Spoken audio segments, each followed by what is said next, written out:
Hey there, and welcome to Productivity Hacks, your go-to podcast for quick hacks to help you to get things done and to do them well.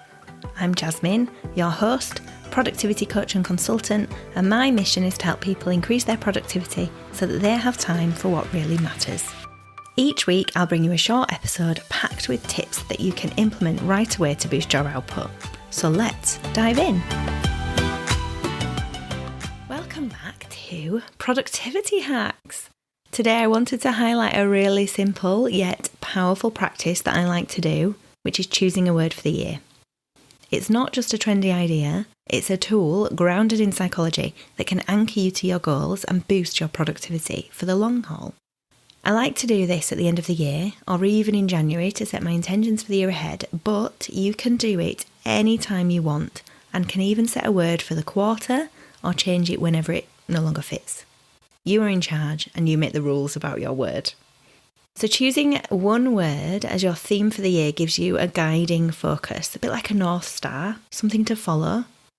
Instead of being overwhelmed by New Year's resolutions and all the things that you are demanding that you do and don't do, your word acts as a compass.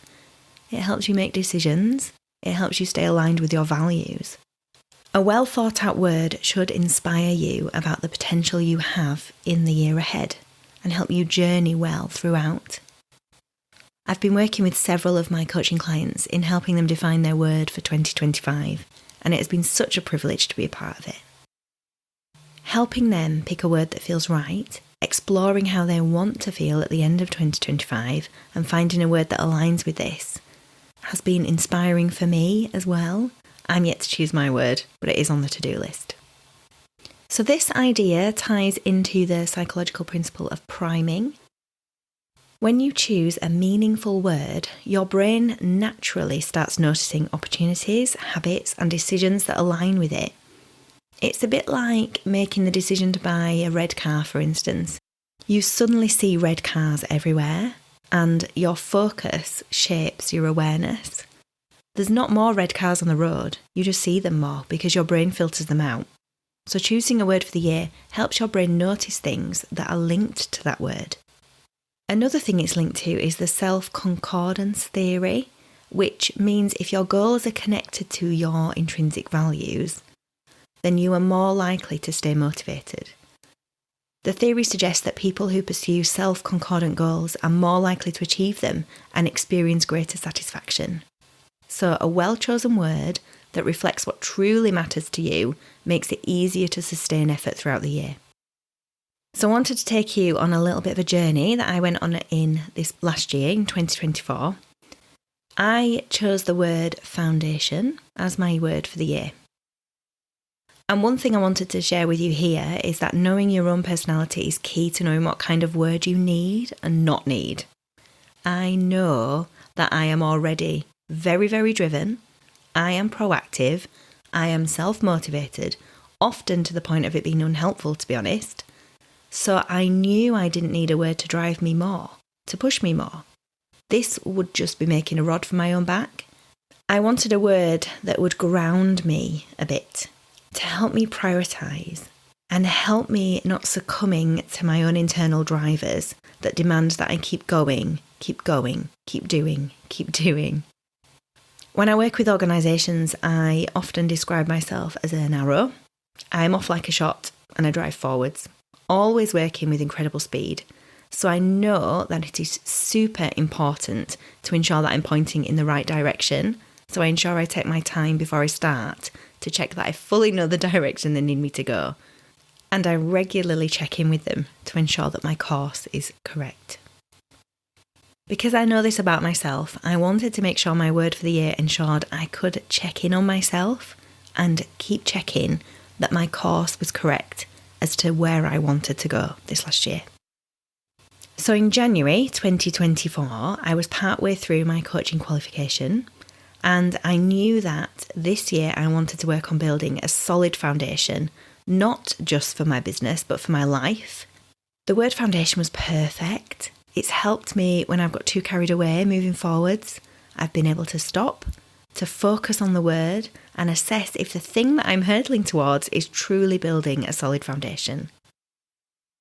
It has helped me work on my own personal health foundations. I joined a great gym program in May, which helped me feel comfortable and confident in a gym environment, which I never have before. And I built those foundations to serve me as I head into my 40s in a couple of years. The word has really been an anchor for me this year.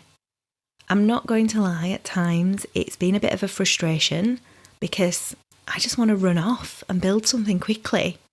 But I know I want to build my business and my life to last on solid foundations, not shaky ground. Having this as my word has helped me feel calmer because I set this as my intention. It has helped me make decisions with more ease. All in all, it was the perfect word for me in 2024. For 2025, I am thinking about carrying on that analogy of building, now I've got the foundations, and looking at what constructing the first floor might look like. When I choose my word, I will let you know. There are so many practical benefits of choosing a word, including clarity, because that single word simplifies your decision making. You can ask yourself, does this action, does this project, does this align with my word for the year? It can give you flexibility. Unlike rigid New Year's resolutions, a word adapts to life's ups and downs while keeping you anchored to what truly matters to you. And focus. It reduces the mental clutter of competing goals by creating that central theme. Here are some examples of words that may resonate with you. You could choose balance if you want to juggle work and personal life with ease. You could choose courage if you know you need to push through fear and take bold steps. You could choose growth for personal or professional development. To help decide your word, I want you to take a moment and think about how you want to feel at the end of the year. Imagine December next year. Or if you're listening to this at another point of the year, imagine how you want to feel at the end of the year that you're in. What do you want to have accomplished? Write down any words that come to mind and see which stands out. Use AI like ChatGPT or even a thesaurus to find words that are linked to your favourite words, the ones that stand out, and see which sit well with you. Try them on for size like a coat. Put it on. Does it fit? Does it feel good? Do you look good in it? Will it motivate you? Will it inspire you? Are you excited by it? You can even do what one lovely client did with me recently, where she chose one key word, we explored it, and then she picked 4 more that aligned with this. And once you've chosen your word, don't forget it. Don't ignore it. Don't just leave it in a drawer. Embed it into your daily life. So write it somewhere visible. Reflect on it during your planning, whether that's quarterly, weekly, daily, and use it as a filter for your priorities. Don't be afraid to change your word if it no longer fits, if it no longer feels right, if it no longer looks good on you. If I had got to September this year and the word foundations no longer felt like it was the right one, or I felt like it was holding me back, I would 100%, after careful consideration, change it. Remember, you are the boss of this and there are no rules. It's your word and it's your life, so just change it. So over to you. What word resonates with you for your year ahead? Do you have anything that is coming to mind? Can I encourage you to spend some time exploring this until a word feels right? Until you try it on and it fits? Until it settles on you? Until you know, yeah, that's the one. When you get that sense, let that word be your anchor for the year ahead. Let it guide you towards that long-term, meaningful productivity. Don't be tempted to choose several resolutions instead. You are more likely to have the success you crave with a well-chosen word anchor. Thank you so much for listening. I am thrilled that you've been with me here today. Please share your word of the year with me on Instagram or Facebook. Tag me, Jasmine Clark Coach, or email me at jasmine@zestproductivity.com. I cannot wait to hear your words. You might inspire me. So see you next time when I'll be sharing about reviewing the year and how to self-coach. So have a great week. See you then.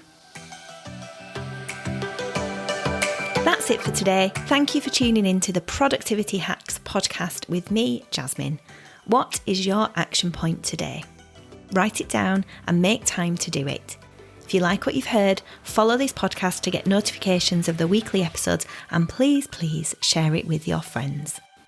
Episodes will drop every Monday morning, and in the meantime, head to lifewithzest.co.uk or the links in the show notes to connect with me. See you next week.